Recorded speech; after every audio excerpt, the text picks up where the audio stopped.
So mga guys, ito na naman ako nagbabalik. So ngayon, ang gagawin ko naman, magpapalit naman ako ng belt ng sasakyan.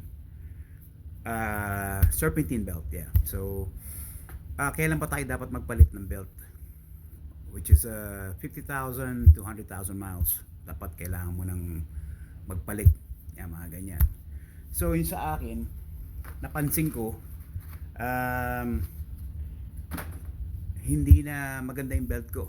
Rotted na, bitak-bitak na sa loob na napansin ko. So kailangan ko na magpalit.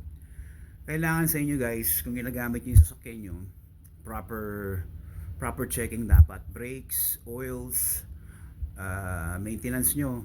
Yan, saka yung belt nyo. Yan. Always check your owner's manual guide. Yan ang importante sa lahat. Yan.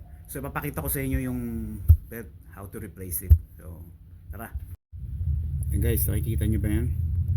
Yan belt na yan. Yan, bitak-bitak na yan. Kailangan na natin palitan yung belt na yan. Yan, ito yung mga example na hindi nyo dapat palagpasin pag nakita nyo bitak-bitak na yung belt nyo. Although tatakbo pa naman, kaya nga lang mas maganda nang i-replace to. Katatanggal ko lang ng gulong. Yan yung gulong. Tsaka yung wheel well. So ganito ang proseso niyan. You have to remove all the wheel well, pati yung gulong, just to get doon sa belt niya. Yan, we have all access na para mapalitan nyo. So guys, nakikita nyo pa yan? Yan, nut na yan. To. Yan. Yan yung adjustment ng pulley sa tension ng belt. Kailangan dapat lubagan yan para malusin yung belt. Yan. So be careful when unloosing that. You don't want to hit that AC tubes. So guys, makikita nyo rito, medyo may kahigpitan to pero naluwagan ko na. Ang luwag nito is counterclockwise. Yan. Para kasi wala siyang, hindi katulad na iba may tension spring, di ba? Ito luwagan nyo lang yan. Make sure hindi malalaglag, basta maluwagan lang yan, makuha nyo lang to. Yan, tanggal na natin. So guys, nakuha ko na yung belt. So ito yung belt na luma, nakikita nyo ba yan? Close pa. Puro crack na yan. So kailangan na talagang palitan. So make sure kung papalitan nyo, binili yung parts para hindi na kayo bumalik pa. Make sure it's pantay. Yan, pantay naman siya. Yung old belt, wag nyo basta itapon, kasi yung old belt na yun pwede nyo gamitin as a tool.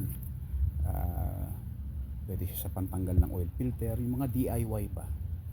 Yan, diba? So kabit na natin. Ikakabit nyo yung belt na yan, sisilipin nyo itong isa, nakikita ba yan?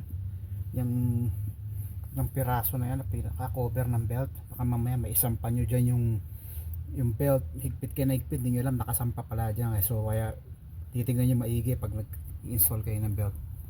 Yeah? Piece of advice lang. So nasa ilalim na rin lang kayo, checkin nyo na, dapat yung checkin. Nakabit na natin yung bagong belt. So ngayon i-start na natin. Ayan. So maandar na.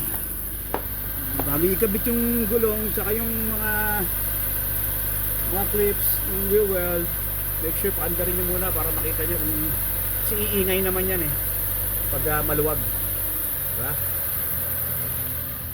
So tingnan natin. Ayos na. Okay guys, dyan nagtatapos ang learning tips regarding engine belts. Ngayon ibabalik na natin yung tires and wheel well. So ayos na, then testingin na natin. So happy new year sa lahat.